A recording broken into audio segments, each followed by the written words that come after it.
We got sued by Gibson. This is what happens. It's a legal, messy. The whole game. Yeah, I keep a lot of lawyers employed. Every place I were in, we got sued.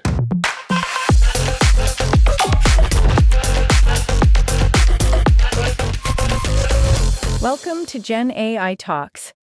Thank you. Here. So, Jack, we are here to have a phenomenal conversation. I personally have had my life developed and impacted by your work. But as we chat today, most people don't even know that the devices, the technologies are built by real people.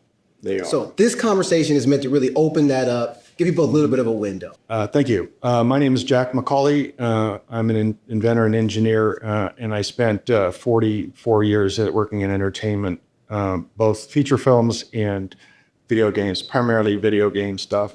I got introduced to the guys at Oculus who were thinking about forming a company because one of the guys, the boss of the company, Brennan, went to a lawyer at Activision. He knew Greg Deutsch.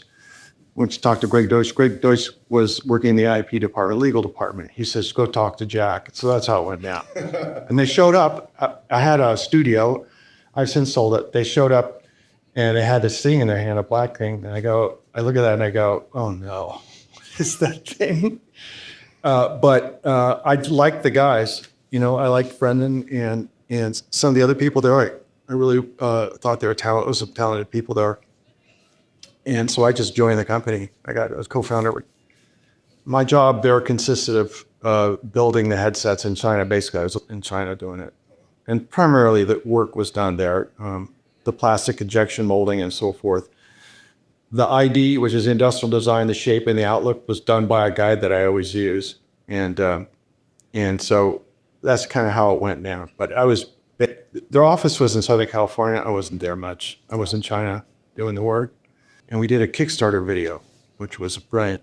That was filmed at my studio, the Kickstarter video. And what we did is they had a professional film crew there, showed up with cameras and so forth like that. And they spun this thing on a Kickstarter and then we got our initial orders on Kickstarter. Wow. And that public part of it, people could see. And then it was on, like I said, it was on late night TV everywhere. We got bought by Meta, which is Facebook. I was in China in bed, and Brendan calls me and he goes, you're a wealthy man. I was already doing all this.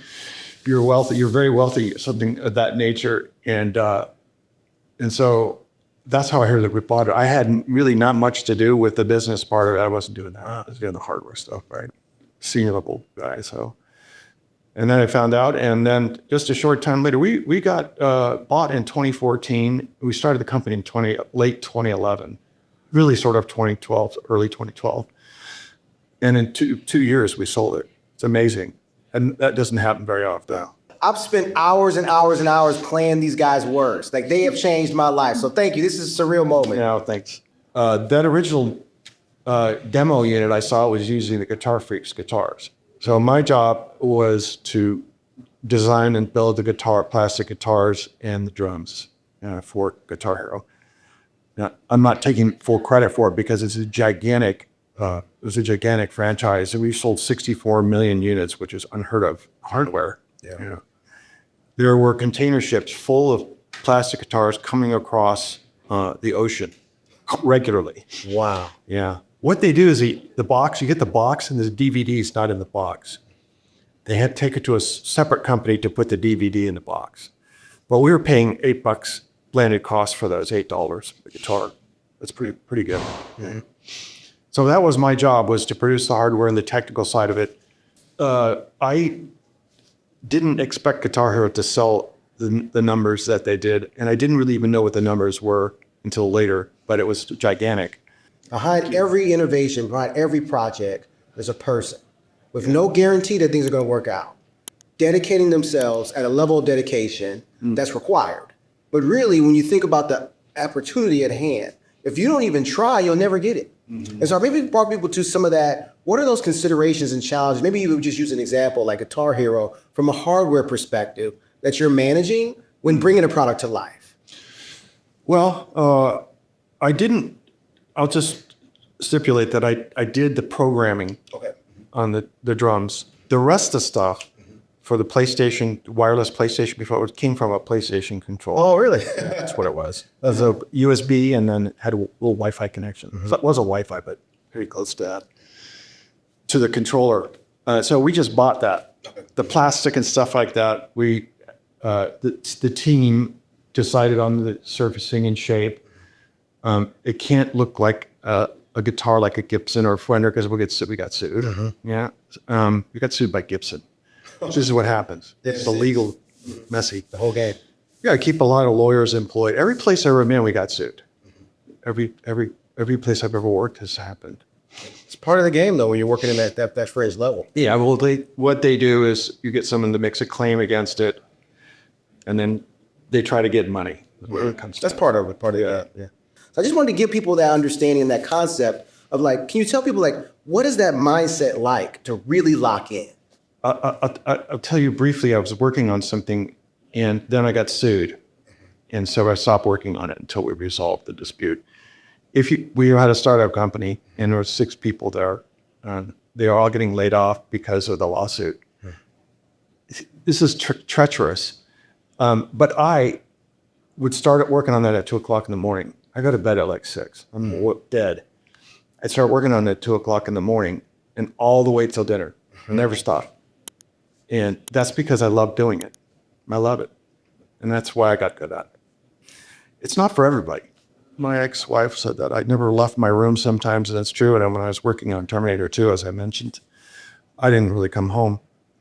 I was just like going full speed on it. So, and as a result, well, I've done pretty well. Guitar Girl. You know what I did there? The chips that go into the guitars, like not all of them, but some of them, I programmed those. And I made a deal with the chip company. I said, for every one of those, you got to give me a little piece of the action. That was spectacular. Brilliant to be done. Well, that was their policy. If you sell into your design, we give you a little piece. And it was so large that the chip company, I'm not going to say who they were, changed the part number, because in the contract it says it uses this part number. It was my code, but they changed the part number. And the reason they changed the part number is because they didn't want to pay the commission on it. Yeah. But that's getting gigantic checks. I mean, every week there was another check in there. So that was good. Zach, you've been a phenomenal person to speak with. I think Thank this you, has been Sam. epic. You brought some people some things that are going to help lives. You've already done that, right? You made great products that help people, but help joy and bring joy to people's lives. Yeah. But this here was really about the humanity element. So every little choice and extra sacrifice, when you was in those basements for 2 hours, longer to 2 a.m., it made my life. So thank you, Jim. Thank you very much, Sam. Nice to meet you. Honor. Thanks. Big ideas, real tools, bold moves. That's what GenAI Talks is all about. Don't miss what's next. Subscribe and explore more in our GenAI community.